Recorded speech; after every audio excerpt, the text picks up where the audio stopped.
పురాణాలు ఆడదాన్ని మగాడికి సేవ చేయమని చెప్పాయే గాని మగాడిని ఆడదానికి సేవ చేయమని చెప్పలేదు. పురాణాలు ఆ పురాణాన్ని అడ్డం పెట్టుకుని ఆడదాని మీద మీరు అధికారం చెలాయిస్తున్నారు. అర్జునుడు ద్రౌపదిని తెచ్చి తన నలుగురు అన్నదమ్ముల్ని మొగుళ్ళను చేసినప్పుడు నన్ను పంచే హక్కు నీకిక్కడదని ద్రౌపది ఆనాడే నిలదీసి ఉంటే ఈనాడు ఆడదానికి గతి పట్టేది కాదు. 10 మంది ముందు ద్రౌపదిని బట్టలిప్పుతున్నప్పుడు జూదమాడి ఓడింది మీరు, బట్టలు ఊడదీయించుకోవాల్సింది కూడా మీరేనని ఆనాడే ద్రౌపది భర్తల్ని ఎదిరించి ఉంటే ఈనాడు ఆడదానికి గతి పట్టుండేది కాదు. అప్పు తీర్చడం కోసం ఆని నమ్ముకున్న హరిశ్చంద్రుణ్ణి అప్పు చేసింది నువ్వు, తీర్చాల్సింది నువ్వు, నన్ను అమ్మే హక్కు నీకెక్కడదని చంద్రమతి ఆనాడే అడుగుంటే ఈనాడు ఆడదానికి గతి పట్టుండేది కాదు.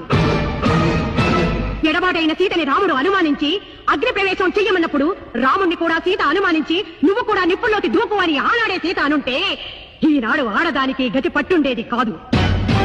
కుష్ఠరోగిని కట్టుకున్న సుమతిని చూపిస్తారే తప్ప కుష్ఠు భార్యని కట్టుకున్న కౌశికుణ్ణి చూపించమనండి. భర్త